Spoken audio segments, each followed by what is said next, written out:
Hello, I hope this video finds you well. I am going to log on here and I'm going to tell you about some of the eggs that I created for my Pasanki portfolio.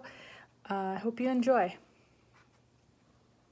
First, I want to start off showing you my goose egg.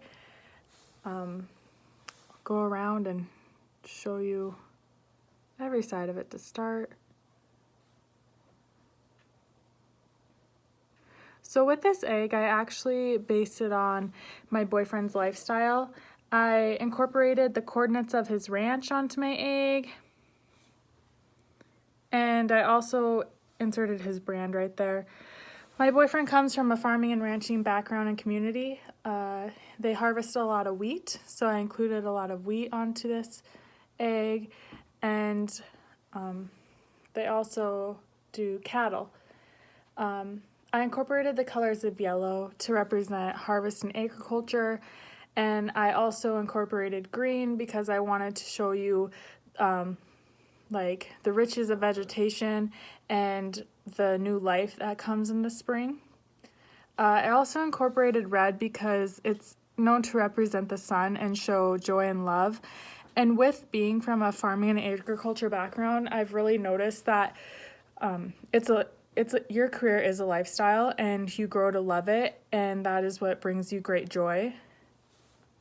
So that's that egg. He really liked it. I think we're going to turn it into a Christmas ornament.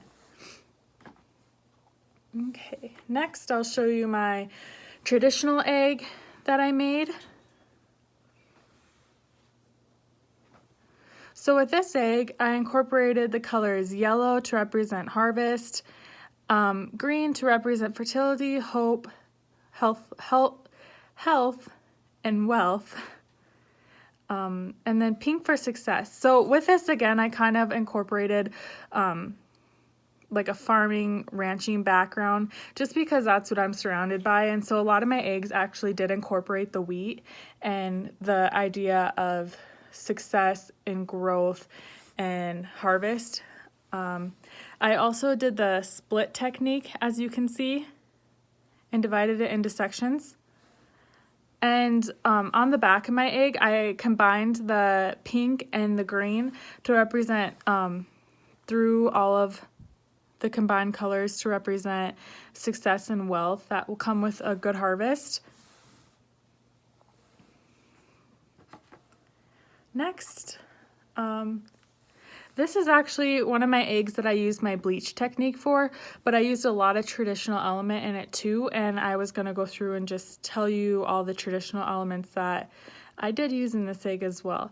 So to start off with, I used the fish on both sides, and I use that to represent Christ. I also use this 8-point star or flower to represent Christ.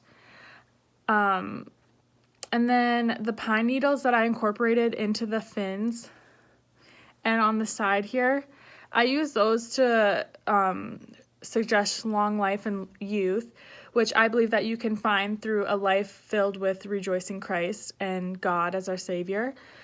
And then something that I found kind of unique that I did is, so my fish, like fish breathe out and then they can make little bubbles.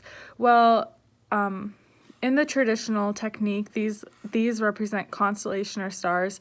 So I took this as being Christ, and then I took this as being constellation or stars, and I thought that the constellation or stars are a way of God and Jesus showing us that they are there and they are helping us live a successful and healthy and prosperous life. It just is like showing their beauty through the world.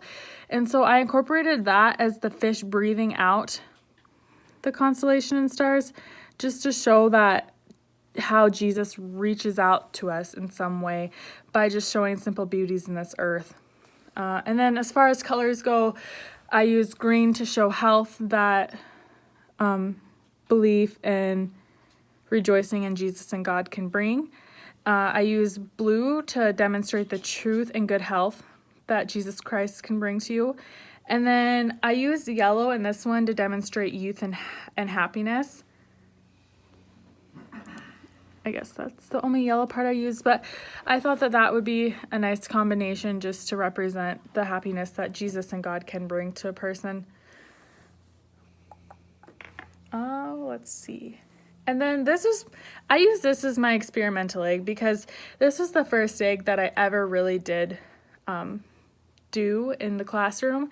And I just felt like even just getting my hands on the equipment, taking a little crack at the art was very experimental. And it honestly and truthfully is one of the eggs that I kind of just did whatever I wanted, and I was just trying to get used to it all. So I use this as my experimental egg. And then for the Drapanki style, the scratching of the egg, this is the egg that I chose to demonstrate.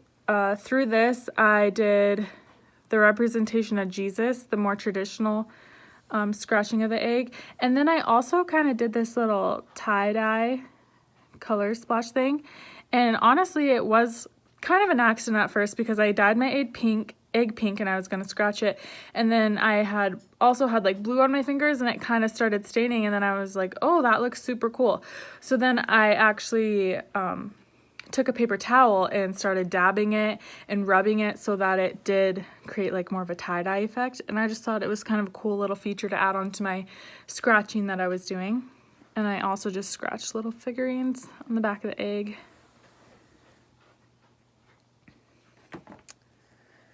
And lastly, this is my additional Pasanki egg.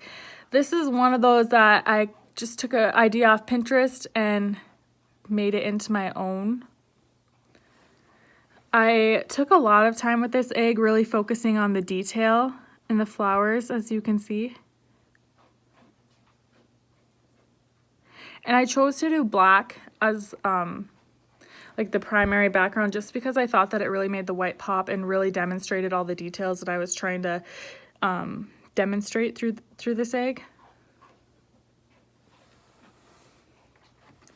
So overall, those are my top 5 eggs from the categories that I wanted to show you and explain to you why I made them and what they mean to me.